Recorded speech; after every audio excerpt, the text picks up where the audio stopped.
अभी गुजरात में चुनाव होने वाले हैं और वहाँ पे एक तरफ मोदी है, दूसरी तरफ कांग्रेस है।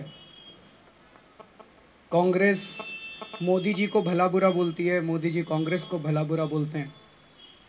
लेकिन आज जो हम आपके सामने कागज़ रखने वाले हैं वो ये दिखाते हैं कि मोदी और कांग्रेस मिलके पर्दे के पीछे एक साथ बिजनेस करते हैं और जनता के सामने ऐसे दिखाते हैं कि दोनों अलग अलग हैं।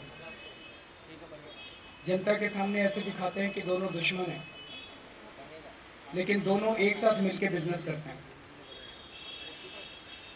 मोदी जी के बारे में कहा जाता है कि विकास पुरुष हैं, ईमानदार हैं, लेकिन जो कागज हम लोगों के सामने आए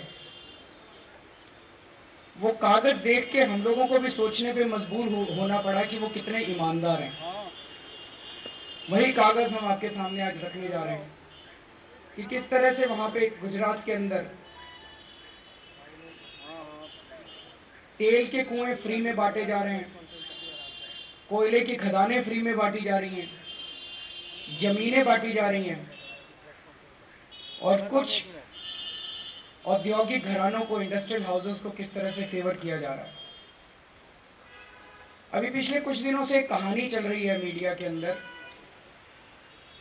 कि जीएसपीसी के कुछ इक्विटी को एक कंपनी को दिया गया। वो अधूरी कहानी चल रही है, उसकी पूरी सच्चाई आज हम आपके सामने रखेंगे। गुजरात स्टेट पेट्रोलियम कॉरपोरेशन, ये गुजरात सरकार की पब्लिक सेक्टर यूनिट है। इसने अगस्त 2002 में भारत सरकार में बिडिंग करके आंध्र प्रदेश के गैस के कुएं लिए, गैस के कुएं से गैस निकालने का ठेका लिया। गुजरात स्टेट पेट्रोलियम, जीएसपीसी ने, गुजरात सरकार ने। यहां पे जो गैस का भंडार था उसकी कीमत बताई जाती है कि $20 बिलियन, 1 लाख करोड़ रुपए का था, 1 लाख करोड़ रुपए। जीएसपीसी ने इसको लिया और बड़ी मजे की बात है कि कुछ दिनों के अंदर उसमें से 20,000 करोड़ रुपए के गैस के कुएं इन्होंने फ्री में 2 कंपनियों को दे दिए।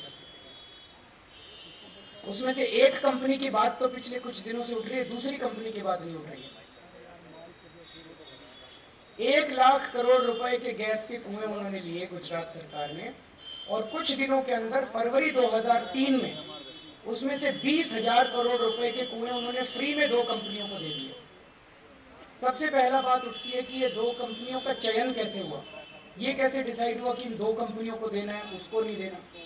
कोई बिडिंग नहीं हुई, कोई कॉन्ट्रैक्ट नहीं हुआ, कुछ नहीं हुआ। इन 2 कंपनियों को फ्री में ये कुएं दे दिए गए। उनमें से एक कंपनी है जियो ग्लोबल। उसके बारे में कहा है मोदी साहब ने कि भाई ये टेक्निकल असिस्टेंस देगी। बड़ी अच्छी बात है, टेक्निकल असिस्टेंस देगी वो कंपनी। जहां पे मोदी साहब को तेल के गैस के कुएं मिले, उन्हीं के पड़ोस में अंबानी साहब को भी गैस के कुएं मिले थे। दोनों पड़ोसी हैं, मोदी साहब और अंबानी साहब, वहां पे तेल के जो गैस के कुएं। वहीं पड़ोस में अंबानी साहब को भी मिले थे और उनको भी उतने के ही मिले थे, $24 बिलियन के, लगभग 1 लाख करोड़ रुपए के। इनको भी 1 लाख करोड़ रुपए के गैस के कुएं मिले, उनको भी 1 लाख करोड़ के गैस के कुएं मिले।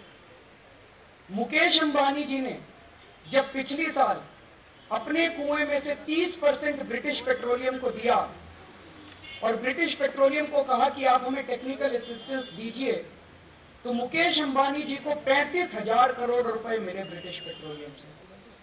30% स्टेक के 35,000 करोड़ रुपए।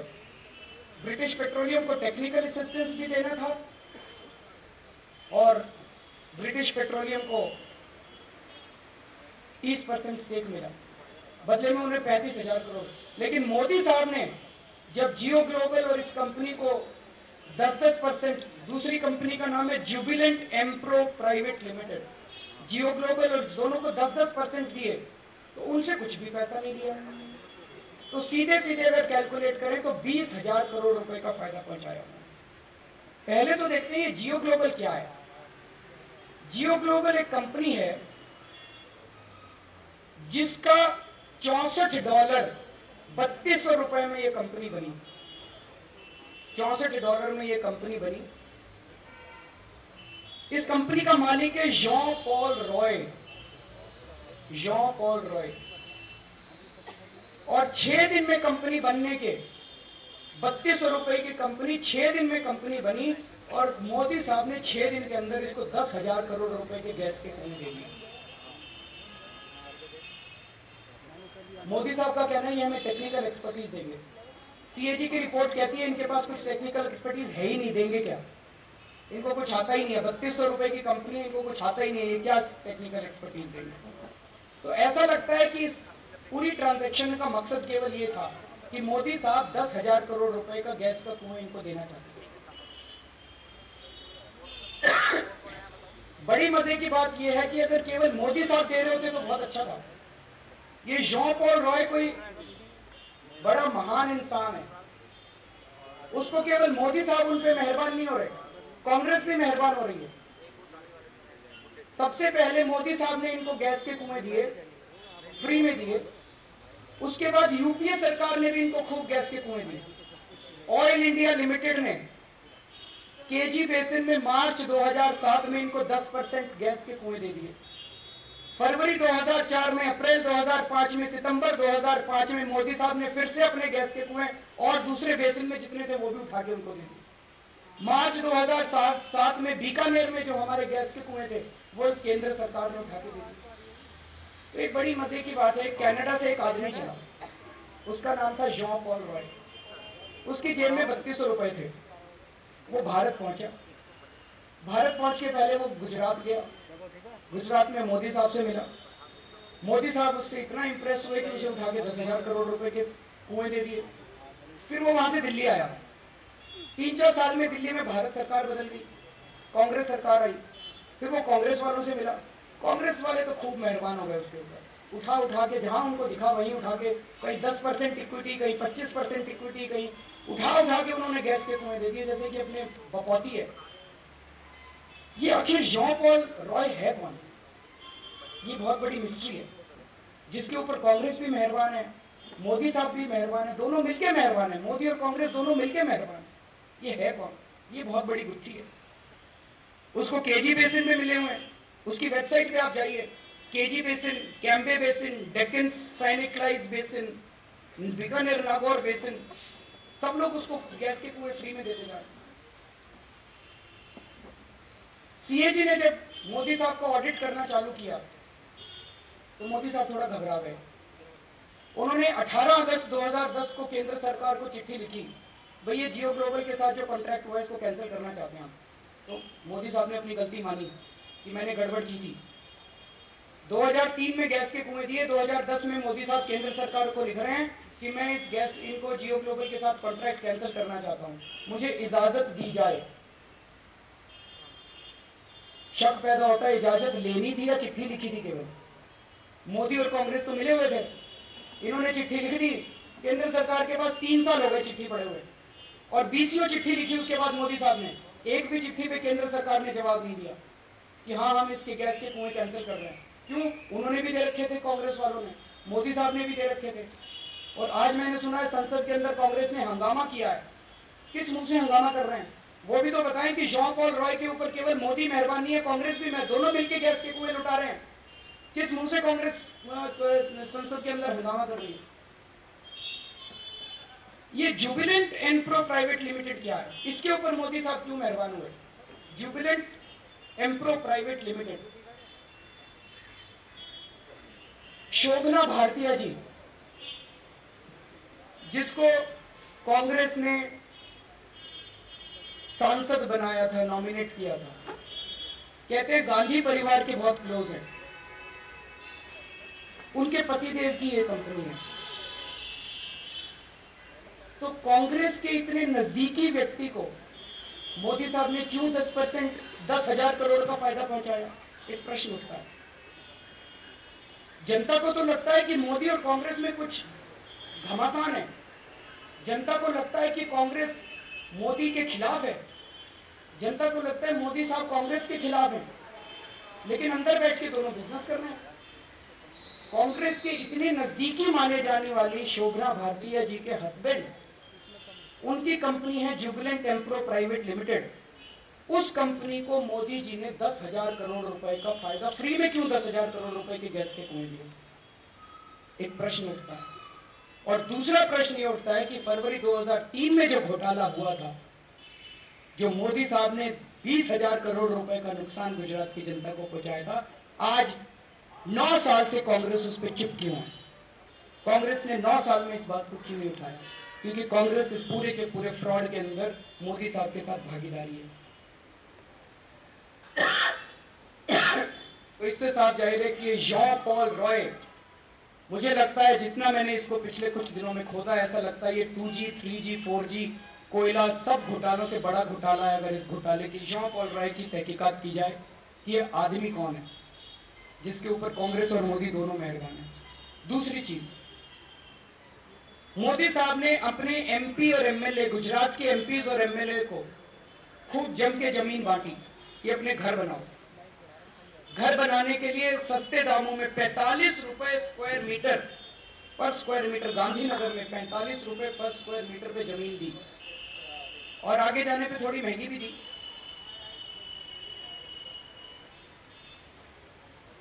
जमीन इसलिए दी थी कि आप इस पे घर बनाएंगे, पर घर बनाने की ना तो मंशा थी, जैसे ही जमीन मिली बेच दी, खूब पैसा मिल रहा था। तो कांग्रेस वालों ने इस पे क्यों नहीं मुद्दा उठाया?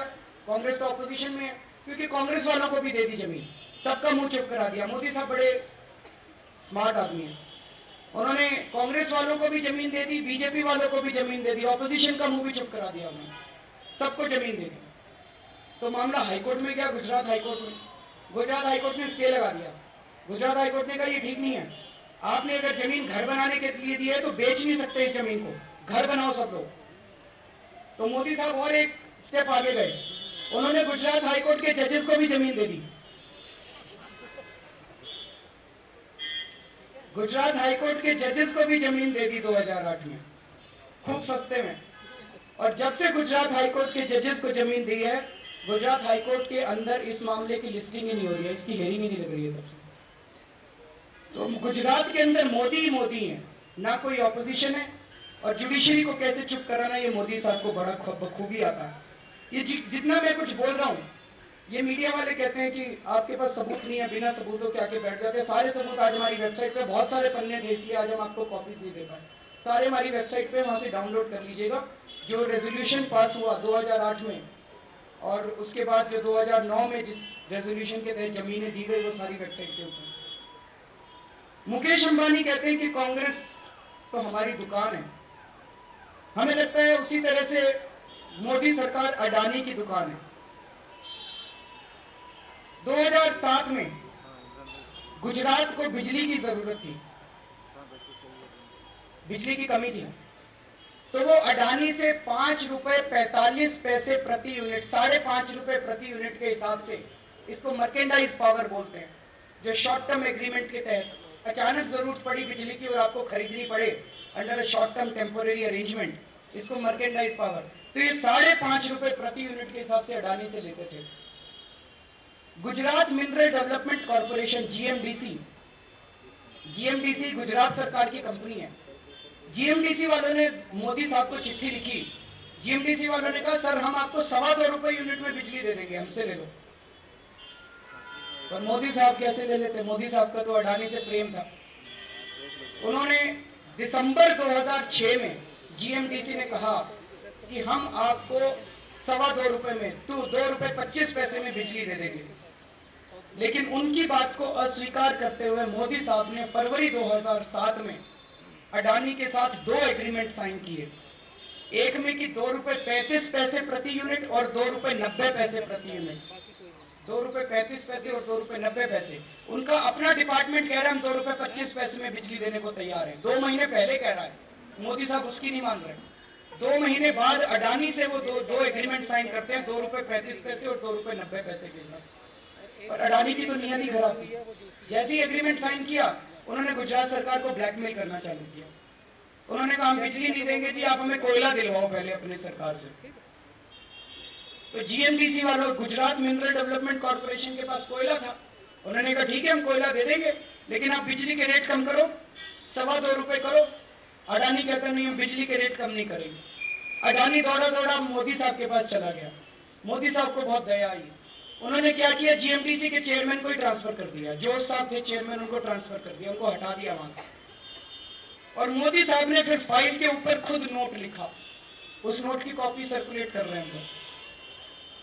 उस नोट में यह लिखा कि भाई जीएमडीसी ने अडानी को आश्वासन दिया था कि हम आपको कोयला देंगे, उसी आश्वासन के बेसिस पे अडानी ने कॉन्ट्रैक्ट भरा था कि हम बिजली 2 रुपए 35 पैसे पे दे सकते हैं। तो जीएमडीसी को वो आश्वासन पूरा करना चाहिए।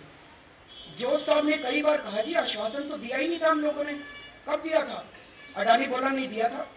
अब समझ नहीं आया, जीएमडीसी के चपरासी ने आश्वासन दिया था कि सेक्रेटरी ने आश्वासन दिया था कि अंडर सेक्रेटरी, किसने आश्वासन दिया था अडानी को? अगर मोदी साहब के पास अडानी गया दौड़ा दौड़ा तो मोदी साहब को पूछना चाहिए था उनसे कि भाई किसने आश्वासन दिया, चिट्ठी दिखाओ। चिट्ठी कोई है ही, कहते जी वर्बल एश्योरेंस दिया था। किसने वर्बल एश्योरेंस दिया था? मोदी साहब ने फिर अपनी फाइल नोटिंग में लिखा, उनके दस्तखत है मोदी साहब के, कि ऐसा लगता है कि जीएमडीसी ने अडानी को आश्वासन दिया था, इसीलिए जो गुजरात सरकार के नैनी कोल ब्लॉक्स हैं, उन नैनी कोल ब्लॉक्स का 50% कोयला इनको दे दिया जाए फ्री में। बहुत अच्छा, कोयला बांट दिया, गैस के रिजर्व बांट दिए, अडानी को 50% कोयला मिल गया। कोयला मिलने के बाद अडानी ने जो एग्रीमेंट था गुजरात सरकार के पास बिजली का, वो एग्रीमेंट कैंसिल कर दिया। कोयला ले लिया, बिजली देने का एग्रीमेंट किया था कि 2 रुपए 35 पैसे पे बिजली देंगे, कोयले के ब्लॉक्स लेने के बाद कहा बिजली नहीं देंगे, अब कैंसिल कर दिया, एग्रीमेंट कैंसिल कर दिया। और गुजरात सरकार के साथ जब एग्रीमेंट कैंसिल किया तो मोदी को क्या कहना चाहिए था? मोदी साहब तो गुजरात की जनता के, उनका गुजरात की जनता का फायदा कराना उनका फर्ज है। मोदी साहब को उनको एक्शन लेना चाहिए था उनके खिलाफ। मोदी साहब ने एक्शन लेने की बजाय उनसे फिर 5.5 रुपए प्रति यूनिट बिजली लेनी चालू कर दी।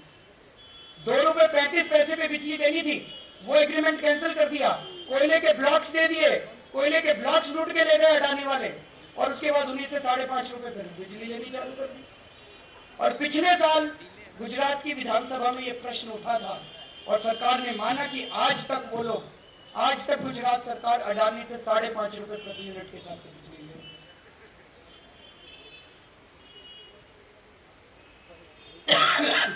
तो गुजरात की जनता को आज महंगी बिजली खरीदनी पड़ रही है और गुजरात के अंदर बिजली की कमी है, क्योंकि गुजरात सर मोदी साहब का अडानी साहब के साथ जो प्रेम है वो गुजरात की जनता को ले डूबा है। मोदी साहब ने कच्छ में 14,306 एकड़ जमीन, 14,306 एकड़ जमीन SEZ बनाने के लिए अडानी साहब को दी।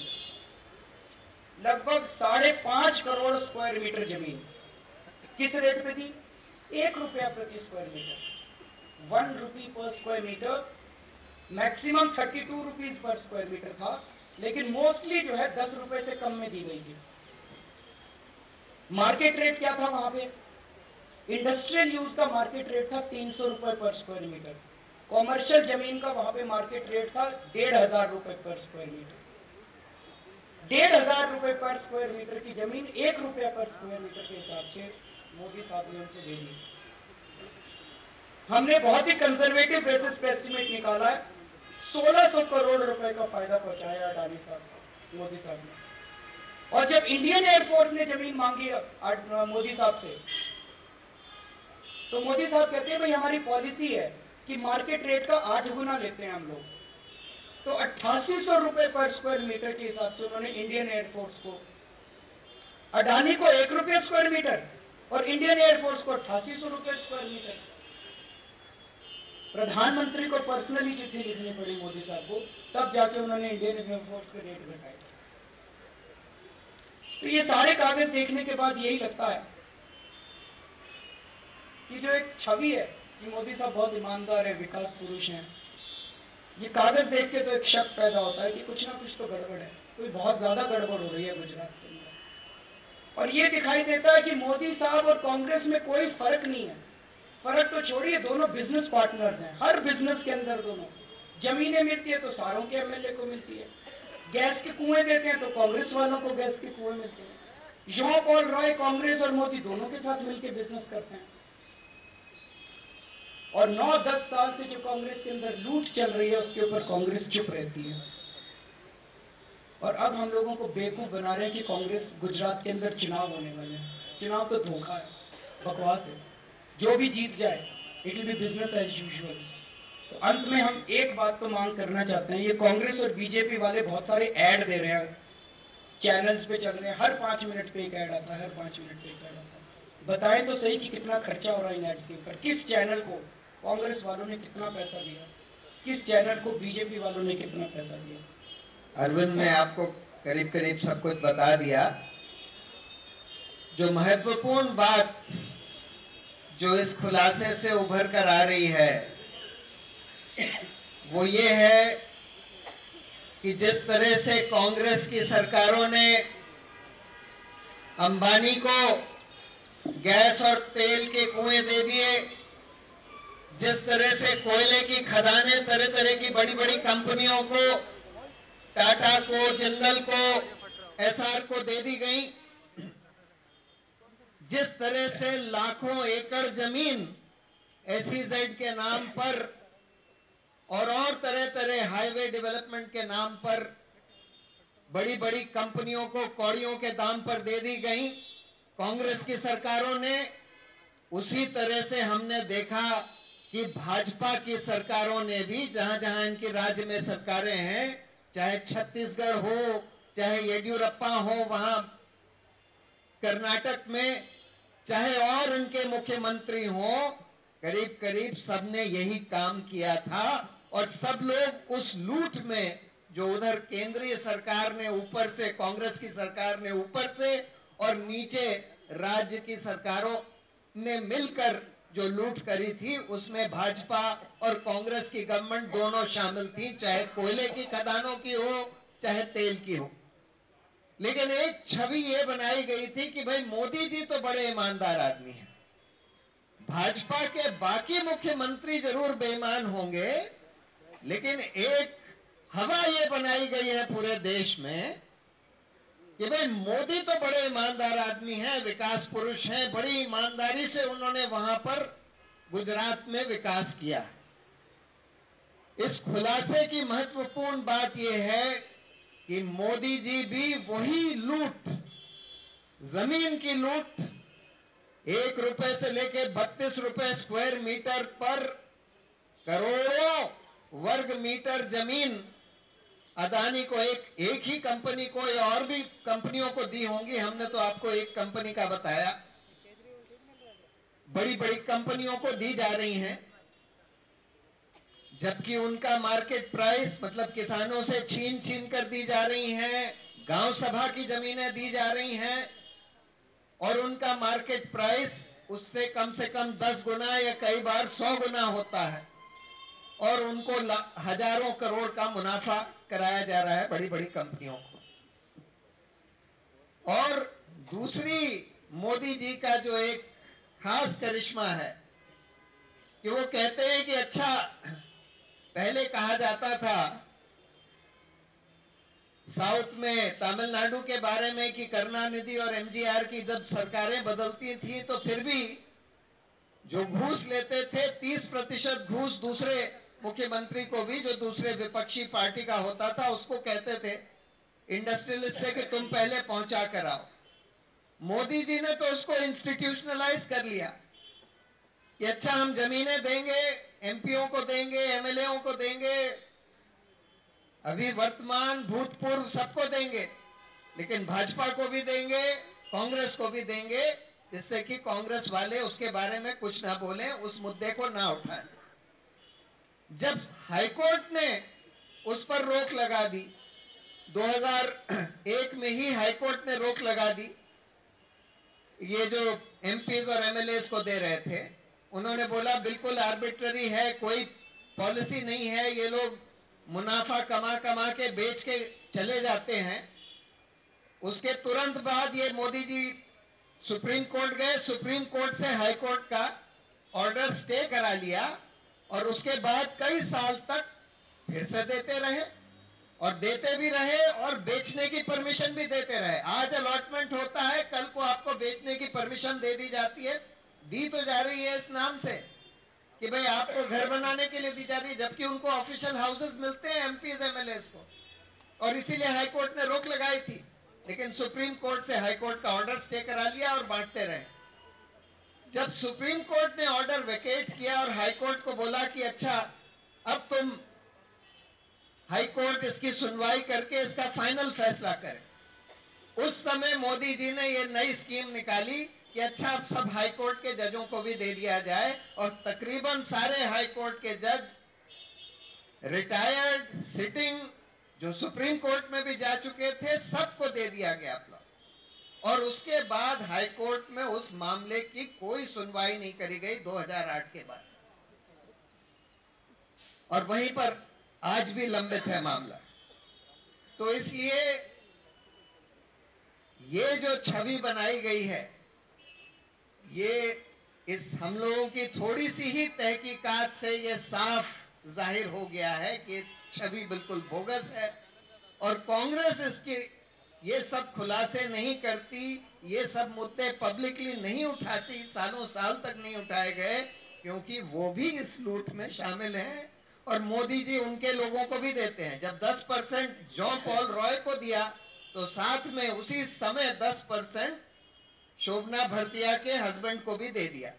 तो इसलिए कांग्रेस इन सब चीजों को नहीं उठाती। ऐसे तो बड़ा दिखाते हैं कि हम बड़ा लड़ाई कर रहे हैं, उनसे घमासान है, लेकिन साथ में मिलकर लूट रहे हैं और इसीलिए चुप्पी साधे हुए हैं।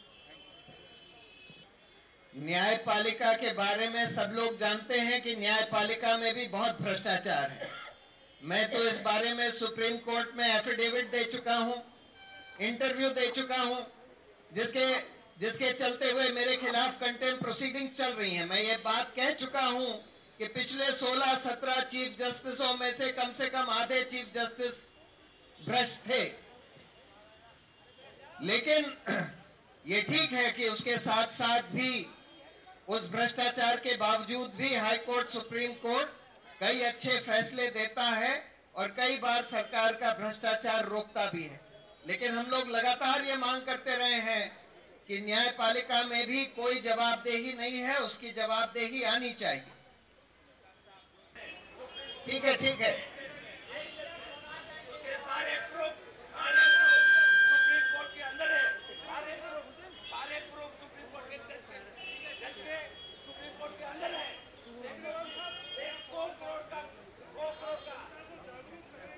अभी सोचा नहीं है उस बारे में, सोच सकते हैं हम लोग, अभी डिसाइड करें।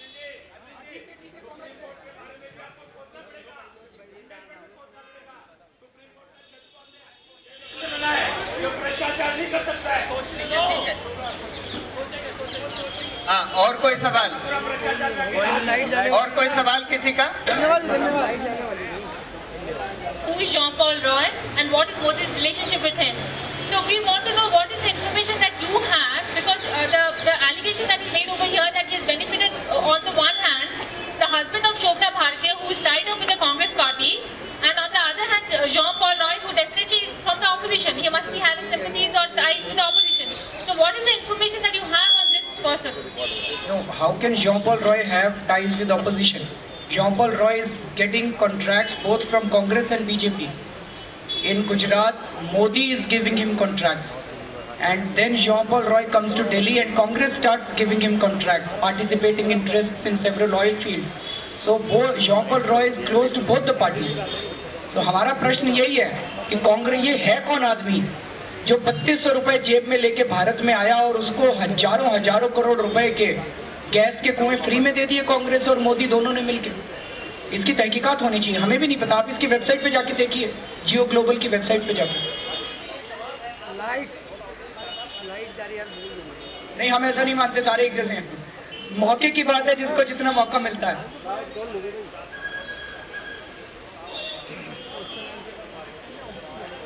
नहीं, हमने तो ये नहीं कहा, हम तो दोनों कांग्रेस और भाजपा दोनों की मिली भगत बता रहे हैं, और हम ये बता रहे हैं कि ये चुनाव का कोई मतलब नहीं है। चाहे भाजपा आए, मोदी साहब आए, कांग्रेस आए, कोई फर्क नहीं पड़ता। Gujarat life would be as usual. Gujarat बदलने वाला नहीं है, जनता के पास ऑप्शन नहीं है, जनता त्राही कर रही है, और ये सारी पार्टियां मिली हुई हैं, हमें बेवकूफ बनाती हैं। कांग्रेस के ऐड जो कहते हैं कि गुजरात में ये कमी है, ये कमी है, ये कमी है, लोगों को बेवकूफ बनाने के लिए, जो गुजरात की सरकार के जो एड्स हैं वो लोगों को बेवकूफ, हम लोगों को बेवकूफ बनाने के लिए है। कांग्रेस जब प्रश्न उठाती है मोदी साहब के ऊपर तो कांग्रेस झूठ बोलती है। कांग्रेस और मोदी साहब मिलकर बिजनेस कर रहे हैं एक साथ, joint business partners. Thank you sir. Light जा रही है, लाइट जा रही है सर, लाइट खत्म हो गई है।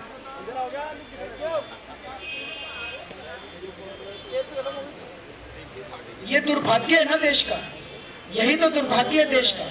इसी वजह से इस आम आदमी के और आम औरतों को, इस देश के लोगों को मिलकर पार्टी बनानी पड़ी। हम चुनाव में हैं या नहीं है वो मुद्दा नहीं है। हमने बार बार कहा था कि हम सत्ता की राजनीति नहीं खेल रहे हैं। इस देश के अंदर अगर गुजरात को लूटा जा रहा है तो उसकी आवाज तो हम उठाएंगे, चाहे दिल्ली में उठाएं, चाहे अहमदाबाद में जाके उठाएं, कहीं भी उठाएं, आवाज तो हम उठाएंगे। अभी तो क्वेश्चन है, लाइट जा रही है, लाइट जा रही है खत्म। Arvind, you are saying that the favors were given to this company by Gujarat government, who has got scared and it recommended central government in 2010 to cancel the agreement with Jio Global. Little clarity here. I mean, the state government is asking center to. Yeah, it seems that is what the state government is saying. जब CAG का audit होना चालू हुआ 2010 में तो state government थोड़ी घबरा गई। उन्होंने एक चिट्ठी लिखी सेंट्रल गवर्नमेंट। इट सीम्स ये एग्रीमेंट के लिए आपको अप्रूवल लेनी पड़ती है।